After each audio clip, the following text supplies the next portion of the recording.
notre vie était d'une douceur et d'une tranquillité admirables. Nous faisions de longues promenades dans la campagne et souvent nous traversions la rivière et grimpions dans la montagne. Ce petit voyage avait d'ailleurs un but. Nous allions voir des amis qui habitaient un grand verger, les Ozias-le-Duc.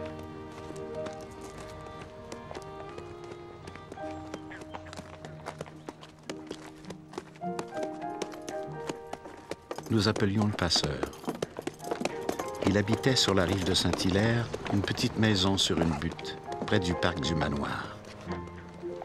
Si nous avions la chance qu'une voiture d'habitant ou un voyage de foin descende le raidillon près de la rivière et demande aussi le passage, c'est avec son grand bac qu'il traversait le Richelieu.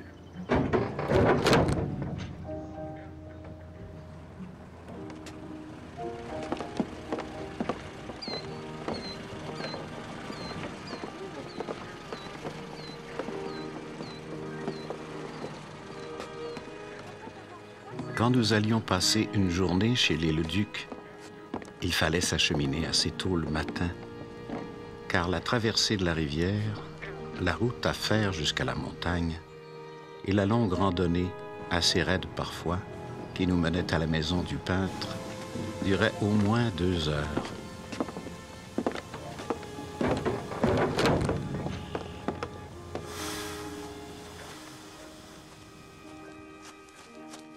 José, qui avait vécu son enfance dans ce pays, en connaissait toutes les routes. Elle aimait cette belle contrée et y connaissait tout le monde. La petite fille qu'elle avait été renaissait en la jeune femme qui me conduisait vers les montagnes de Saint-Hilaire. Saint-Hilaire, en 1915, est une paisible petite localité agricole située sur les bords de la rivière Richelieu, au sud de Montréal. Dans cette plaine fertile, une montagne s'impose, le mont Saint-Hilaire.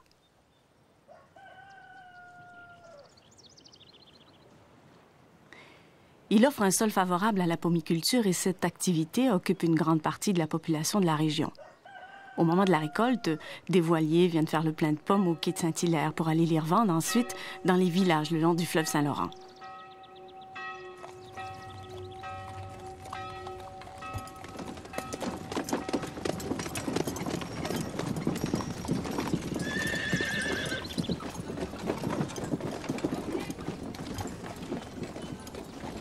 Depuis la petite gare de Saint-Hilaire jusqu'à la terre de Leduc, la route montait insensiblement.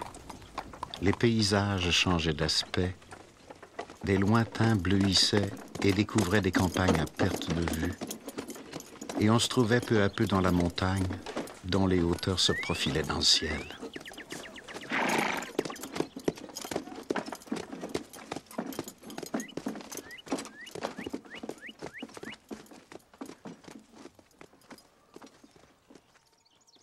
La route était bordée de clôtures de perches, de vergers, et des maisons de bois à grands toits donnaient à ce lieu son charme humain et habité.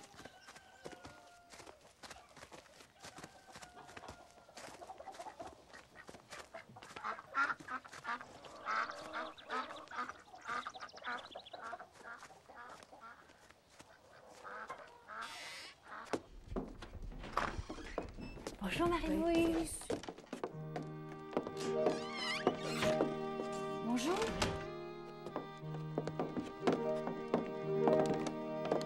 Me reconnaissez-vous? La maison d'Ozias-le-Duc était en bois. Un grand atelier en formait la pièce principale. Une petite cuisine, une salle à manger et une chambre constituaient le reste de l'habitation.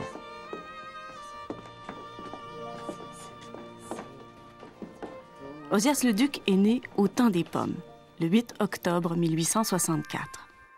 L'année avait été bonne pour le sirop d'érable, mais une grande sécheresse avait frappé durant l'été.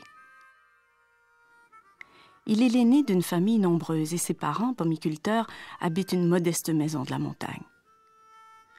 Ozias est un prénom dérivé de Azarias, ce roi du royaume de Juda qui vécut en 789 avant Jésus-Christ. Nous, prêtres, curés, sous-signés, avons baptisé Joseph Azary, né hier du légitime mariage d'Antoine Leduc, menuisier, et de Émilie Brouillette de sa En plus femme. d'être pomiculteur, son père, Antoine Leduc, est aussi menuisier. Et le petit Osias apprendra à ses côtés l'amour du bois et du travail bien fait.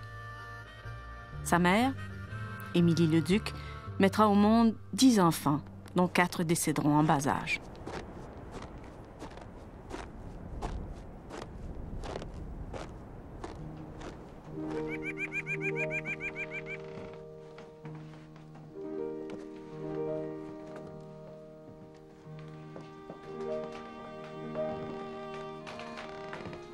Un jour, le duc, en prenant place derrière son chevalet, nous dit « Je voudrais faire vos portraits. »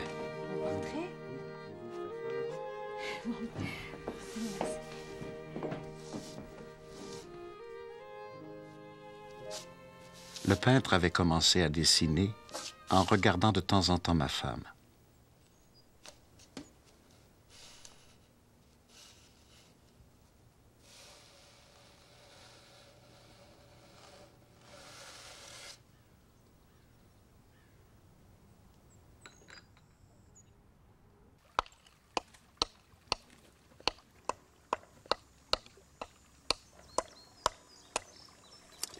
Osias Leduc a dit que pour lui, le passage de l'enfance à l'art a été imperceptible.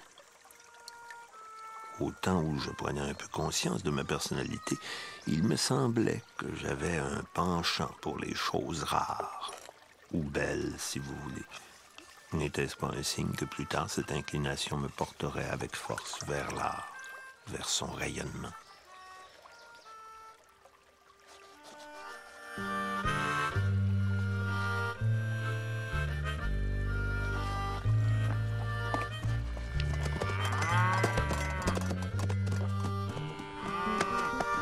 Très jeune, il essaie de fabriquer lui-même des couleurs et se sert de ces mélanges pour peindre.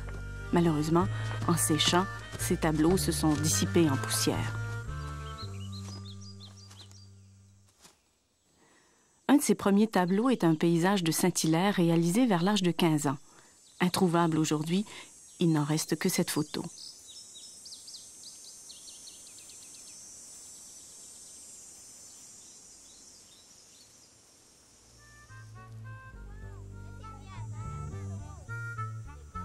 À 16 ans, il va à l'école du village où son instituteur, M. Galipeau, remarque son talent pour le dessin. Impressionné, l'instituteur le laisse dessiner librement en classe et lui donne sa première boîte de crayons de couleur et des illustrations à reproduire.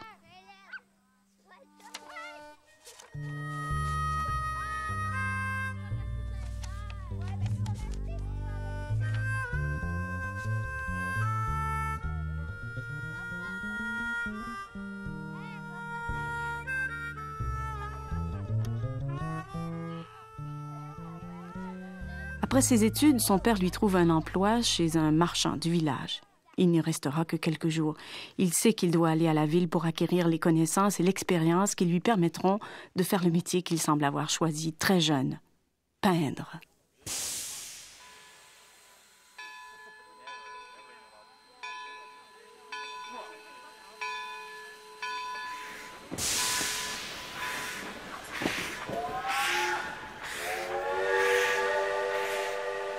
Venant de Saint-Hilaire, le train entre à Montréal par le pont Victoria et arrive directement dans les quartiers du sud-ouest, les plus peuplés, les plus industrialisés de la ville. Pour le jeune homme de la montagne, le dépaysement est grand.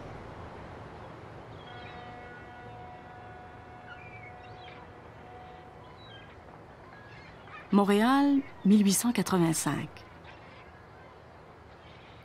Le jeune Leduc découvre alors une grande ville très anglaise, par son allure victorienne, son architecture et sa langue. C'est l'époque où l'on retrouve à Montréal une grande concentration de richesse et de pouvoir. Le commerce y est florissant, l'industrie s'y développe et la finance s'y établit. La ville bénéficie du développement de nouveaux marchés dans l'Ouest canadien. Leduc arrive à Montréal avec 2 de ses sœurs qui sont couturières et qui espèrent elles aussi se trouver du travail. Ils s'installent tous les 3 chez leur cousine Marie-Louise, qui gère une pension rue Saint-Martin. Montréal est aussi à cette époque la capitale des arts au Canada. L'Art Association of Montreal, qui deviendra le Musée des Beaux-Arts, s'installe au Square Phillips. Ozias Leduc visite des expositions et des ateliers de sculpture religieuse. Il n'a pas de professeur. Il ne cherche pas de modèle à suivre. Il observe.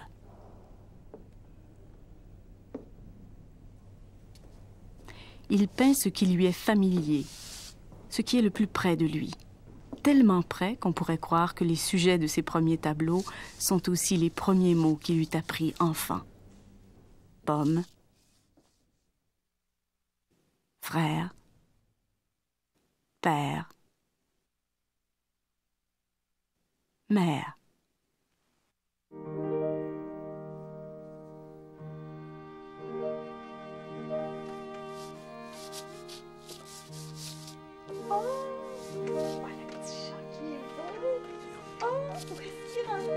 L'artiste n'a pas autre mission que celle d'exprimer le beau sans servitude, le beau libre comme l'espace et le temps.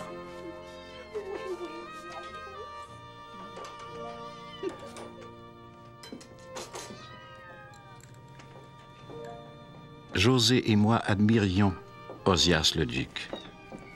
L'homme, d'ailleurs, avait beaucoup de charme. C'était un paysan raffiné et un artiste authentique. De taille moyenne, il avait une belle figure pensive, des gestes lents, une voix basse et charmante. Une distinction innée, cette distinction que l'on rencontre chez certaines races paysannes de France et du Canada français, le rendait l'égal d'un grand seigneur. Marie-Louise, la cousine de Leduc, est mariée à un peintre italien. C'est ainsi qu'Ozias Leduc devient l'apprenti de Luigi Giovanni Vitale Capello. Né en Italie, à Turin, Luigi Capello avait étudié l'art dans son pays et en France. Peintre de tradition académique, il réalise des décorations d'églises et dans son studio de la Place d'Armes, il donne des leçons de tapestry painting. Le maître italien travaille beaucoup. Le clergé québécois, qui a longtemps préféré les statues aux peintures, découvre le grandiose de la peinture murale. Capello initie Leduc au métier de peintre-décorateur.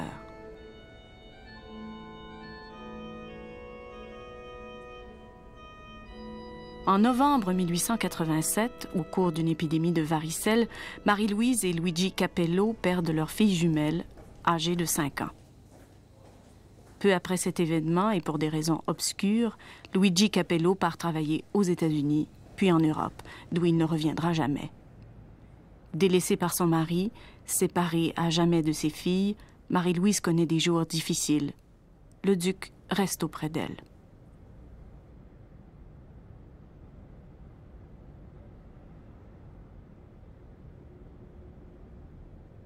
Le sculpteur Alfred Laliberté laisse entendre dans le récit de ses souvenirs qu'Ozias Leduc et Marie-Louise s'aimaient déjà avant le départ de Capello.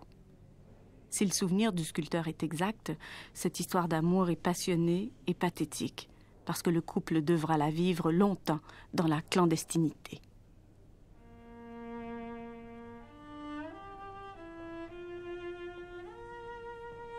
C'est à cette époque qu'il obtient ses premiers contrats de peinture murale et parallèlement, il réalise pour son plaisir des peintures de chevalet qu'il expose à Montréal.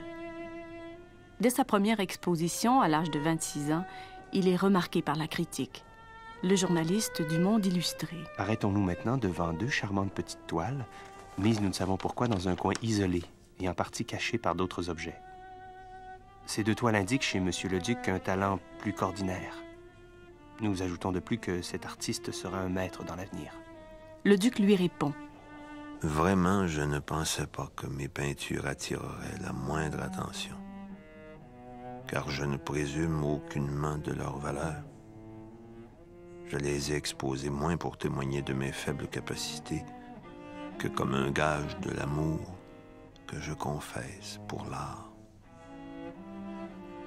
Rapidement, le jeune Leduc se démarque parmi les artistes de son temps et devient un fidèle participant aux expositions de l'Académie royale des arts du Canada, de l'Ontario Society of Artists et de la très reconnue Art Association of Montreal. L'équilibre des compositions, la précision du trait et la richesse des textures sont autant de qualités que l'on retrouve dans ces natures mortes et qui prouvent la maîtrise du jeune artiste.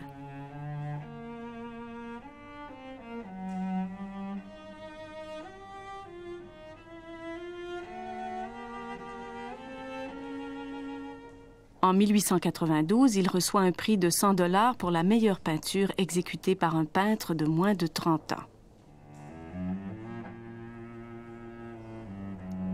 Durant ces années, le duc revient souvent à Saint-Hilaire où il construit, avec l'aide de son père, un petit atelier pour peindre. Sur le verger familial, à quelques mètres de la maison où il est né, il jette l'ancre et crée son port d'attache. Il appelle l'endroit Corelieu. Il en profite alors pour peindre des scènes familières, des ambiances modestes, des objets usuels. Il découvre très tôt une façon particulière de peindre la lumière. Il sait représenter les ombres et les reflets, les dégradés sur les visages, les éclairages à la chandelle. Alors que la mode est au paysage, le duc peint surtout des natures mortes et des portraits, avec un grand souci de précision et beaucoup de raffinement dans les détails.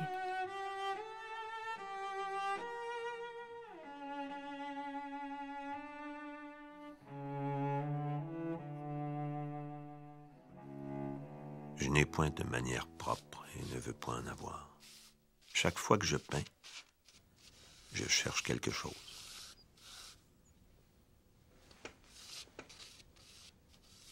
Homme de grande culture, l'artiste de Saint-Hilaire avait acquis une connaissance étendue en histoire de l'art grâce aux livres et aux revues qu'il commandait dans les librairies de Montréal, New York ou Paris. Il attendait ensuite patiemment pendant des mois ces précieux colis qui finissaient par arriver à Saint-Hilaire. Le critique d'art anglais John Ruskin est parmi ses auteurs favoris.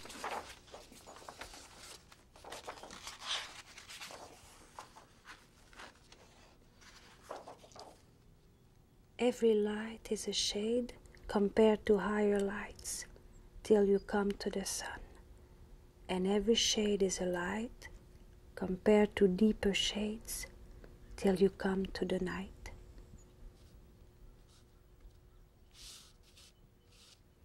Everything that you can see in the world around you presents itself to your eyes only as an arrangement of patches of different colors variously shaded. All good drawing consists merely in dirtying the paper delicately. Ozias Leduc a 32 ans lorsqu'il obtient le contrat de la décoration de l'église de son village. C'est la première fois qu'il est entièrement maître de la conception et du plan général de la décoration. Il doit aussi agir comme entrepreneur, contrôler les coûts, faire l'achat du matériel, embaucher le personnel, le former et le superviser. 10 hommes travaillent sous sa direction, sauf pendant l'été lorsqu'ils sont occupés par les travaux des champs et des vergers. Un vaste chantier se met en place. Le travail commence par le lavage des murs, la réparation des fissures dans le plâtre et l'application d'une couche de peinture. Méthodiquement, le duc entreprend une décoration religieuse après avoir fait des lectures, des recherches bibliques et iconographiques, des croquis, des esquisses et souvent même des études à l'huile. L'ensemble de la décoration de l'église de Saint-Hilaire comprend la réalisation de 15 tableaux, 14 stations de chemin de croix, en plus des médaillons et autres éléments décoratifs. Les artisans appliquent à l'aide de pochoirs les éléments décoratifs, frises, bordures.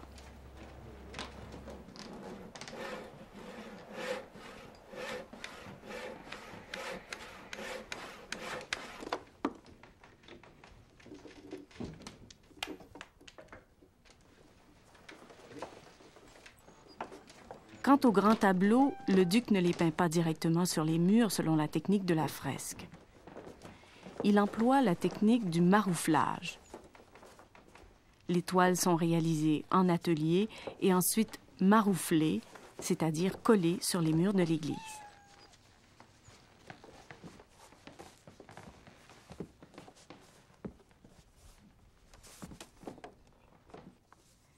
Cette technique était courante en Europe à l'époque, mais le duc possède sa propre recette pour fixer les tableaux. Un pot de colle de farine épaisse, un quart de livre de colle forte et un demi-heure de mélasse, le tout bien mêlé. Une couche sur la toile et une couche sur le mur.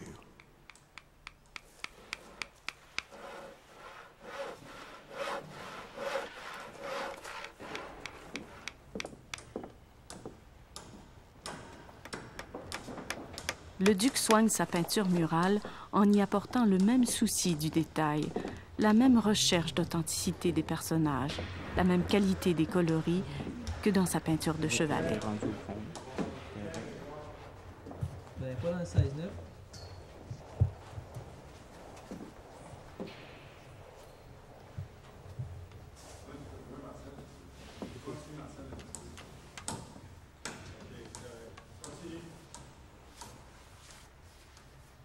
Avant de terminer les grands tableaux qui orneront les murs de l'église, le duc se rend en Europe.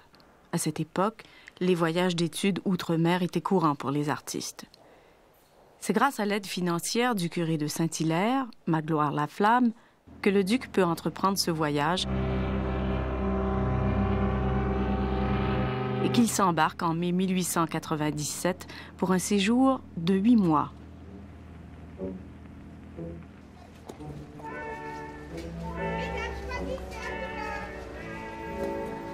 Paris.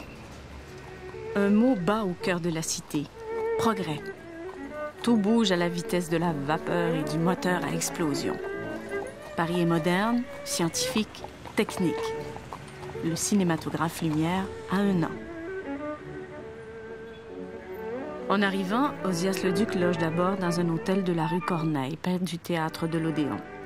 Puis, il loue un studio dans un quartier où habitent d'autres artistes canadiens.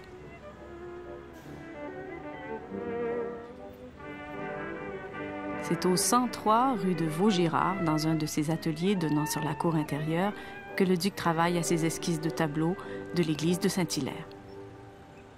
Il a dit qu'il était à Paris comme un jeune pèlerin qui cherchait à tirer profit de tout ce qu'il voyait. Dans la capitale française, l'art nouveau exprime le goût du jour. Le jeune Leduc ne reste pas insensible à ce courant artistique. Il visite cathédrales et musées. Au Louvre, il réalise des copies des maîtres italiens du baroque. Aux impressionnistes, il préfère les maîtres anciens ou les tendances récentes du symbolisme. C'est aussi à Paris qu'il fait pour la première fois du modèle vivant en atelier. Il réalise des études de nu dont il se servira pour exécuter d'autres tableaux à son retour au pays. Le voilà bien loin des illustrations de l'instituteur de Saint-Hilaire.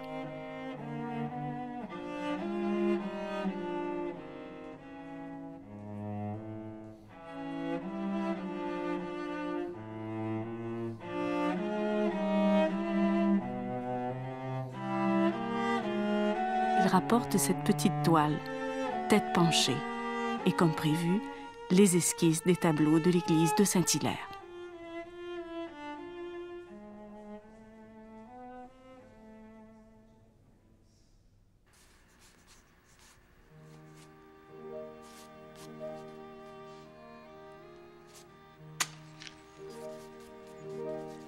Quand il reprenait le travail, après une interruption de jours et de semaines, il se trouvait devant des problèmes de peintre qui le troublaient.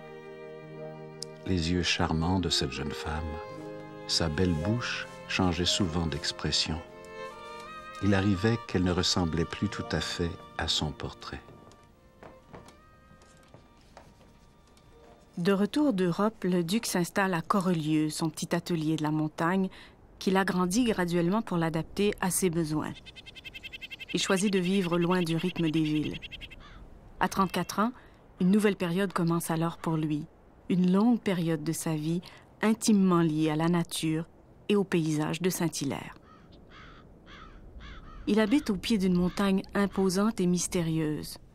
Premier terrain de jeu de son enfance, sentier de rêverie de son adolescence, la montagne devient maintenant son refuge. Il crée son domaine à son image, sensibilité et harmonie de l'espace et des lieux.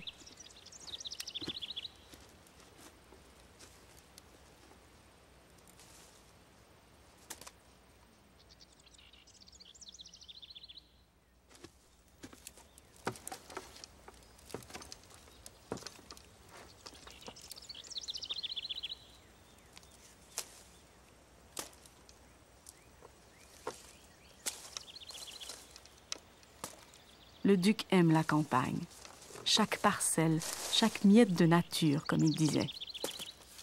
Il rythme sa vie et son métier de peintre au gré des saisons, selon qu'il faut tailler les pommiers ou en récolter les fruits. Il se préoccupe des gels, des orages, des tempêtes.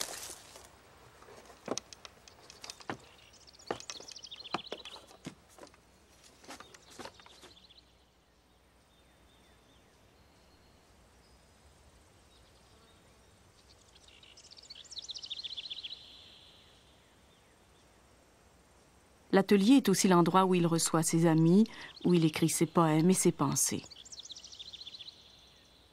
Corelieux. Ce vocable historique de plus en plus oublié peut s'interpréter comme désignant un endroit où le cœur est en tout, aux amis et à leurs amis qui visitent l'artiste qui l'habite.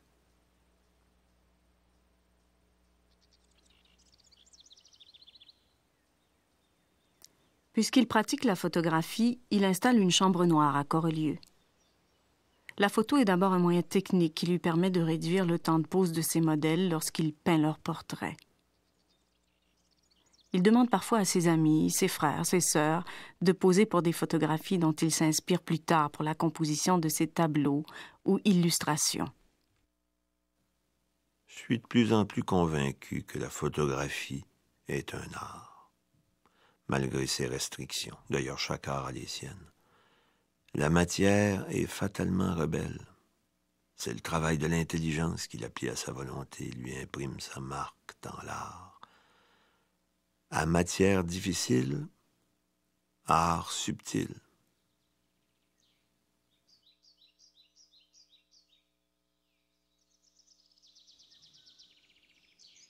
Lorsque Marie-Louise apprend que Luigi Capello est mort à Paris, le duc et elle peuvent enfin se marier.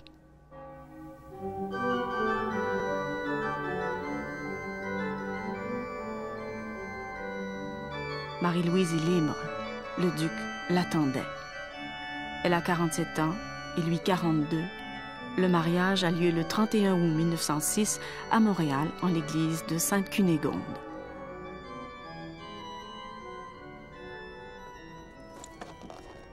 Madame le Duc a une admiration sans borne pour son grand artiste. Ils habitent à la montagne de Saint-Hilaire, cultivent un peu pour eux, pour leur subsistance. Ils gardent de petits animaux. Mais Madame le Duc ne laissera jamais son grand artiste donner la pâture aux bêtes. C'est bien trop bas pour lui. Et elle ne marchera jamais en avant de son homme. Il est le Seigneur, un dieu pour elle. Voilà pour le moins une harmonie touchante chez les artistes. Le peintre connaît tout de la montagne de Saint-Hilaire, autant ses aspects scientifiques et géologiques que ses aspects mythiques comme les légendes populaires encore très répandues à son époque.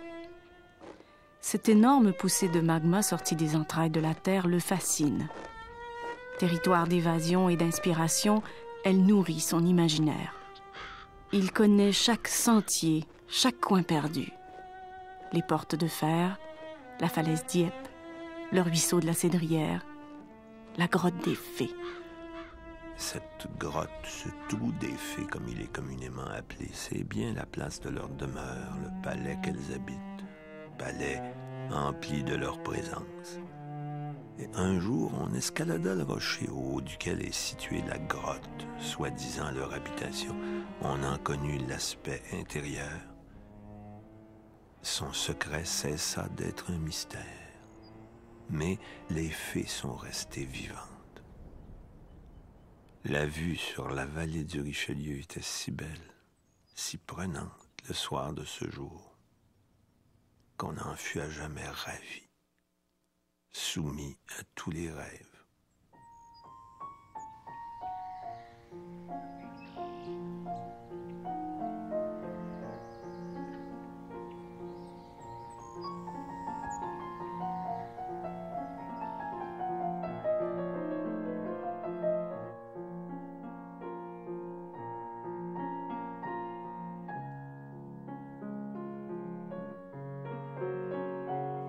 Il peint de plus en plus de paysages.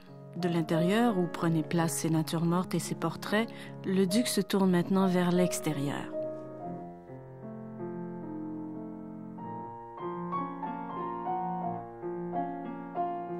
Ses nombreuses excursions dans la nature lui servent à emmagasiner des visions et des émotions qu'il garde en lui comme des rêves. Il y puisera ensuite au gré de ses états d'âme. L'artiste rêve, mais dans son rêve lui échappe. Je copie jamais la nature sur place. Je sais ses aspects par cœur, les différentes essences d'arbres me sont connues. Et leur physionomie s'impose à moi comme la nomme. Après des années de contact avec la nature, le paysage éclate dans l'œuvre de Leduc. L'artiste devient de plus en plus libre, libre de rêver les paysages avant de les reproduire.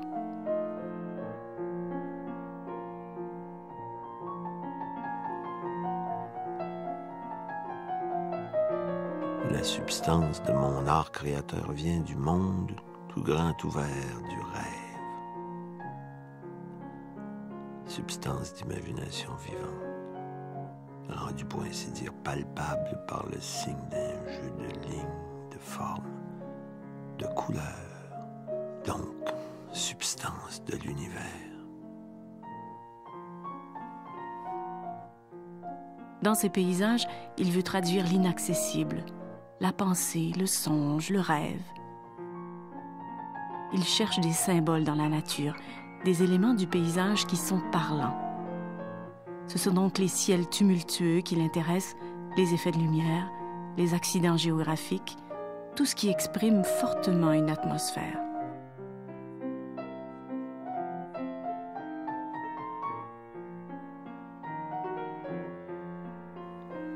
L'art est le son d'une âme.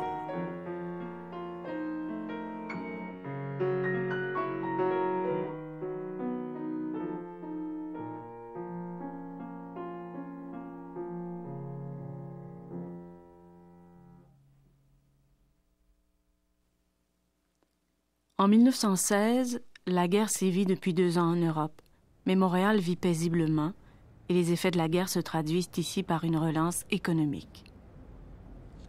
Plusieurs tableaux de la production récente de Leduc sont réunis pour une première exposition solo à la Bibliothèque Saint-Sulpice, rue Saint-Denis. La Galerie nationale lui achète un 2e tableau et l'Académie royale des arts du Canada le nomme membre de cette noble institution. Le duc accepte tous ces honneurs avec modestie. Le succès ne change rien à sa vie. Il continue d'habiter la montagne, d'œuvrer à ses tâches de pomiculteur. Il continue de présenter des soumissions pour des travaux de décoration d'église et de faire la peinture de chevalet qui lui plaît. Il continue à rêver les paysages avant de les peindre.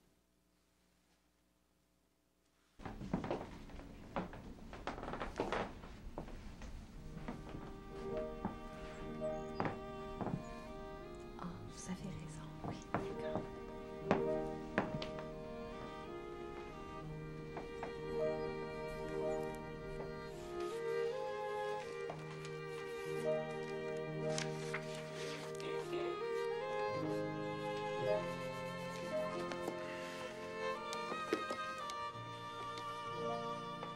Je ne fus pas du tout surpris lorsque la pauvre Madame le Duc me prit à part et me fit une confidence éplorée.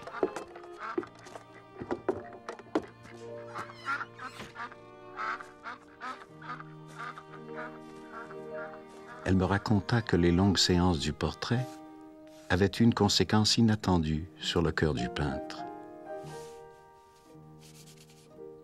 Le malheureux s'était épris de son modèle.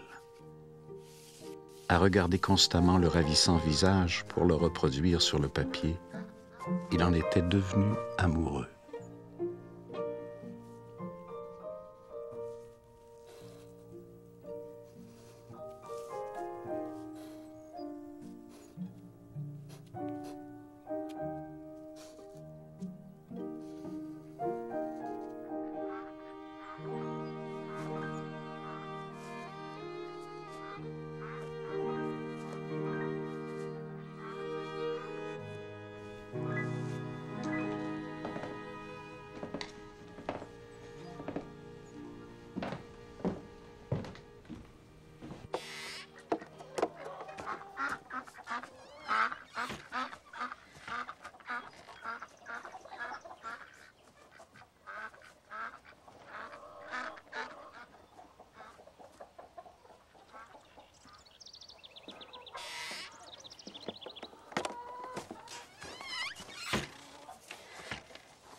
Le duc avait offert à ma femme le portrait terminé. Et pour que ce don ne parût pas avoir trop d'importance, il nous donna en même temps un panier de pommes. Merci. Fais attention. C'est mon portrait. Bonjour. On était en automne et il faisait un temps radieux. Je portais sous mon bras le portrait de José, soigneusement enveloppé et protégé par un carton. Elle avait un panier à la main dans lequel un joli petit chat gris, donné par Madame le Duc, ouvrait des regards étonnés sur le monde. En redescendant de chez le peintre, je racontai à José ma conversation avec Madame le Duc. José s'était arrêté au milieu de la route et me regardait avec stupeur.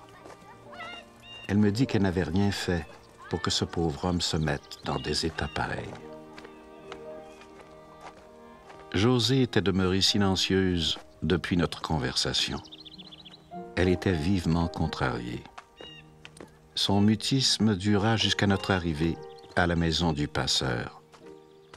L'homme était sur la rive de Belleuil avec son bac.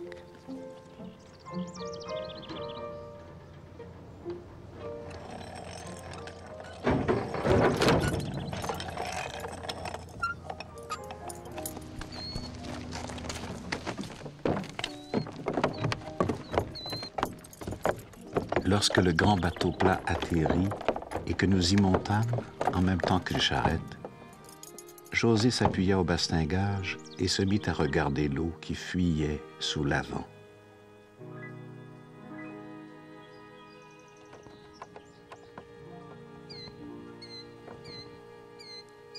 À mesure que nous avancions, la montagne de Saint-Hilaire se dressait peu à peu au-dessus des arbres.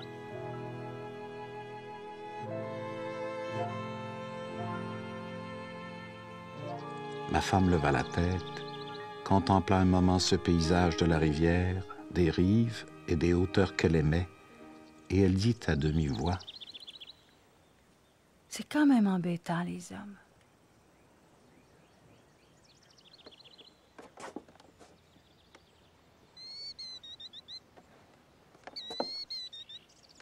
La gaieté, qui était son état d'esprit habituel, la reprit, et elle se mit à rire en prenant mon bras pour descendre du bac. L'hiver suivant, je retournai vivre en France avec José. Je quittai le Canada avec regret. Tout un passé s'anéantissait, un passé qui avait été heureux.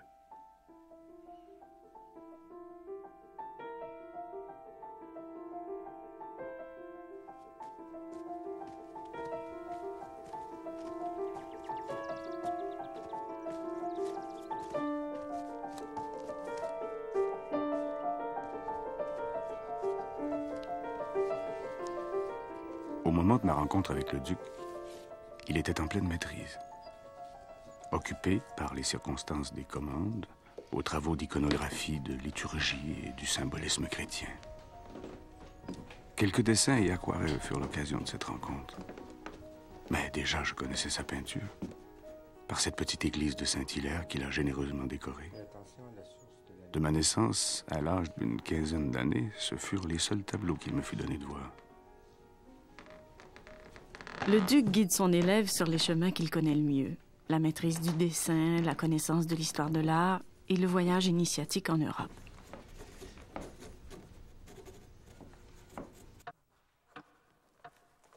Mais c'est surtout en le prenant comme apprenti qu'il marquera peut-être le plus son élève. Pendant presque 10 ans, ils partageront les mêmes échafaudages. Je lui dois, on n'en finit jamais de l'acquérir tout à fait, le goût du travail soigné. Bouchant à la pointe d'un crayon, dans la voûte d'une chapelle à 25 pieds de hauteur, les minuscules trous laissés dans le plâtre par de fines épingles ayant retenu les pochoirs.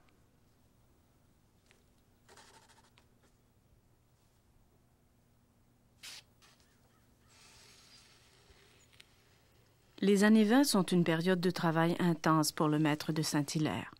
Il travaille à 9 décorations d'église en 8 ans, dont plusieurs avec bordure, en plus des commandes de portraits, des ex-libris, des rideaux de scène, des illustrations de livres et de sa peinture de chevalet. En fait, il travaille sans arrêt.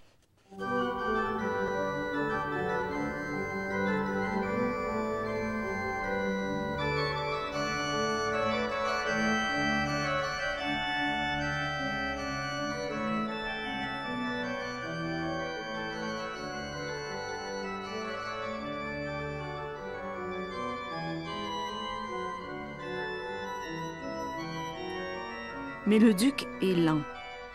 Il est minutieux et perfectionniste. Il n'aime pas travailler dans la bousculade, avec la seule satisfaction de l'échéance respectée. S'il ne sent pas l'œuvre prête à être couchée sur la toile, il faudra attendre. Attendre que la récolte des pommes se fasse, que les autres commandes se réalisent, que l'âme de l'artiste soit en paix.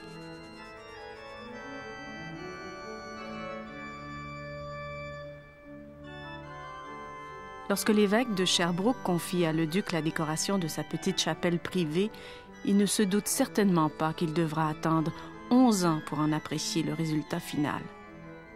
Elle est pourtant exiguë, cette chapelle d'environ 5 mètres par 10 mètres, soit à peine plus grande que Corelieu, l'atelier de la montagne.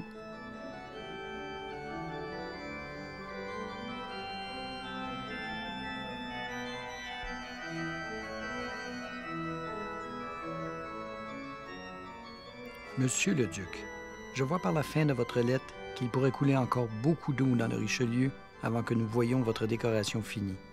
C'est réellement malheureux et j'aimerais beaucoup voir cette petite chapelle complète. Cher Monsieur le Duc, le temps avance toujours. Je suis sûr que maintenant vous allez pouvoir me fixer une date où vous serez prêt à installer votre peinture. J'espère bien que ce sera pour Monsieur bientôt. le curé se lamentait Et si bien longtemps il y a que nous quelques attendions mois. ces 2 tableaux. Où êtes-vous rendu? Et mes verrières? Monseigneur de son côté se lamente aussi, et moi, je me lamente. Dans ce concert de lamentation, si vous gardez votre tête, c'est qu'elle est solide. Monsieur le Duc, il faut que tout aille non pas à la vapeur, mais à l'électricité. L'idéaliste est libre. Il voit la nature au naturel. Il se fait une gloire et un devoir de l'exalter au-dessus d'elle-même, d'en extraire la beauté à la fange où elle gîte.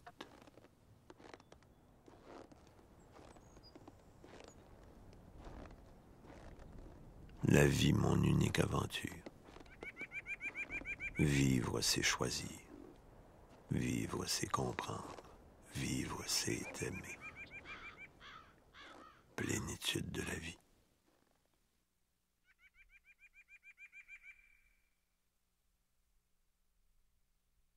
Dans sa vision d'un monde idéal, le duc croit que si l'homme est maître de son environnement matériel, il doit le modeler, l'embellir.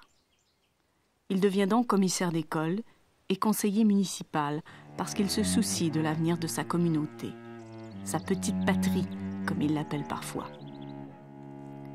Sa plus importante réalisation est la création, en 1924, d'une commission d'embellissement de Saint-Hilaire, qui devait, entre autres choses, donner son avis esthétique sur l'ouverture de routes, parcs, places publiques et terrains de jeu.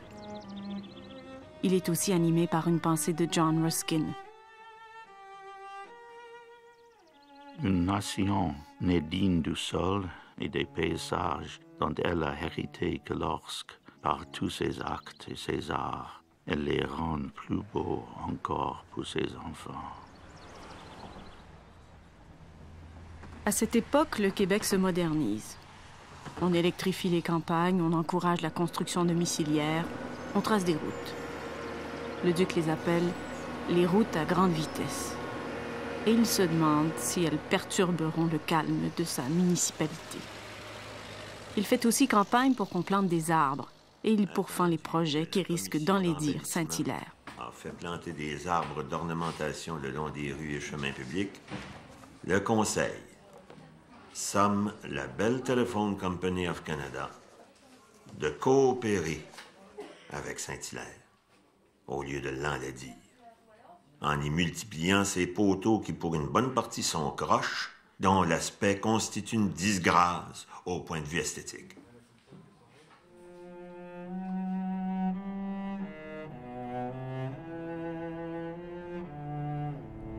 On n'aimerait pas autant la terre si elle n'était qu'utile. L'œil s'empare de tous ces éblouissements.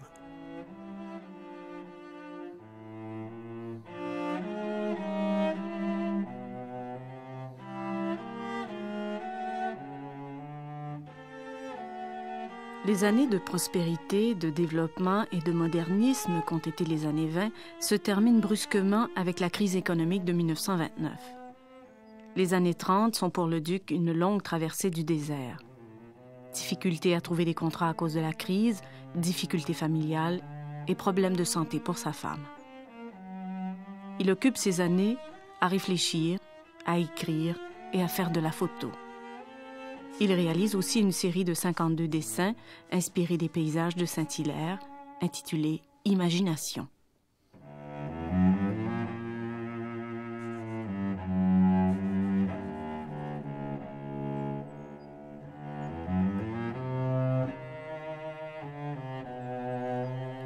Cette décennie se termine tragiquement.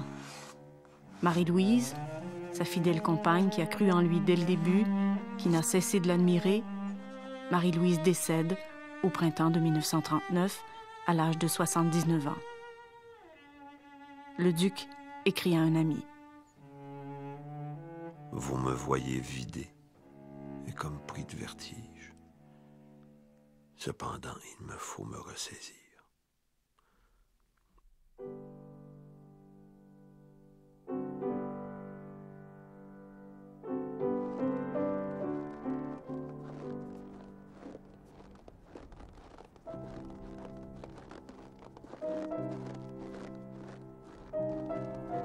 Je lui dois l'une des rares permissions de poursuivre mon destin. Lorsqu'il devint évident que je miserais sur des valeurs contraires à ses espoirs, aucune opposition, aucune résistance ne se fit sentir. Sa précieuse et constante sympathie n'en fut pas altérée.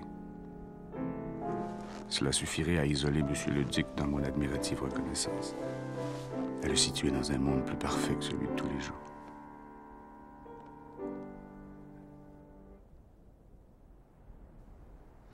Un groupe d'intellectuels et d'artistes anime à l'occasion la vie culturelle de Saint-Hilaire. Parmi ce groupe d'artistes, Jean-Paul Riopelle a une connivence particulière avec le vieux maître de Saint-Hilaire. Et puis, Augias-le-Duc vivait à Saint-Hilaire. Avec Bordua, on allait le voir tous les soirs. Augias-le-Duc, comme il était un type d'humour extraordinaire, il sort une grande feuille de papier blanc, lequel il y a un trait de fusain, un seul. Puis il nous regarde et dit, dites donc, vous qui connaissez ça, là, est-ce que c'est vraiment de l'art abstrait? C'est le plus beau trait que j'ai jamais vu.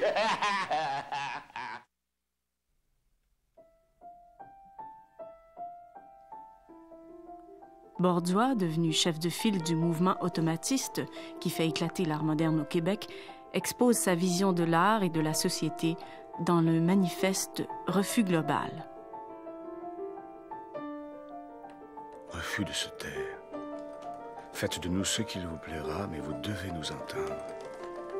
Refus de la gloire, des honneurs. Refus de toute intention, arme néfaste de la raison. Place à la magie. Place aux mystères objectifs.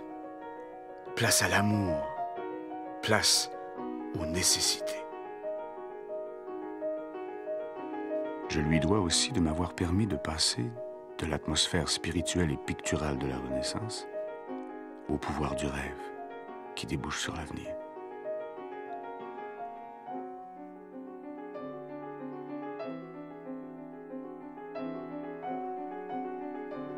Il n'est pas surprenant, une fois chez le duc, que la notion du temps s'abolisse.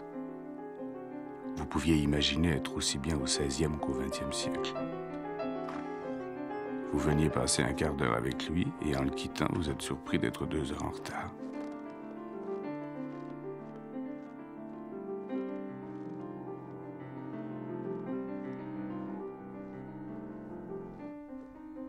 L'art, travaille dans l'Éternel.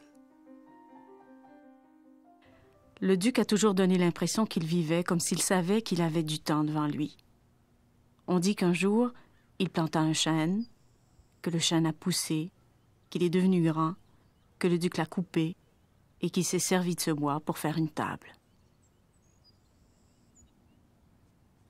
Par une belle journée de l'été 1941, un curé se présente chez le duc et propose au peintre d'entreprendre la décoration complète d'une église.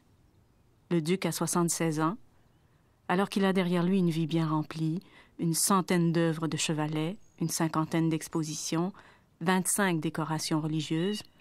Alors qu'il peut maintenant profiter du cadre paisible de son verger, il accepte et part pour Shawinigan Sud, à 200 km de chez lui. Plénitude de la vie, avait-il dit.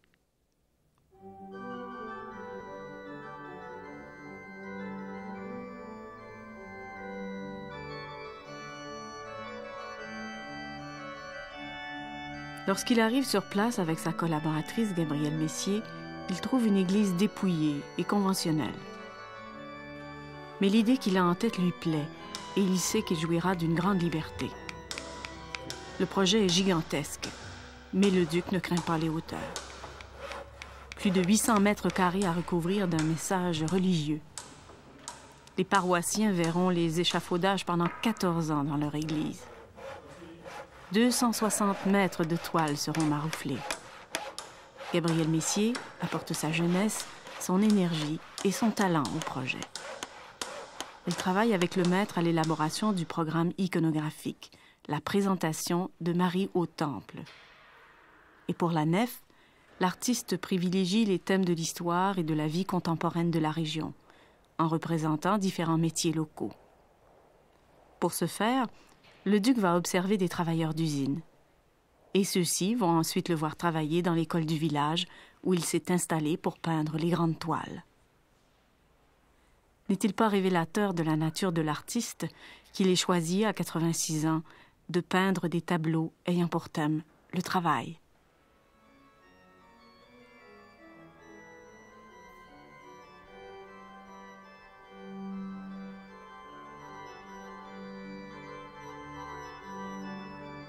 Partout, nous retrouvons la même unité, la même harmonie touchante et imprévue.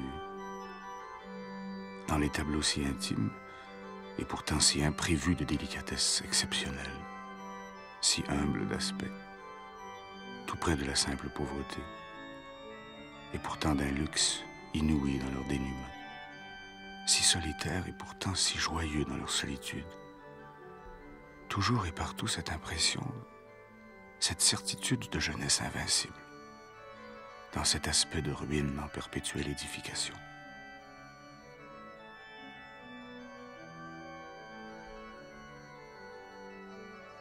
Ces tableaux, comme le maître, sont images de paix, d'une manière onctueuse et légère, d'une plénitude heureuse, vénitienne.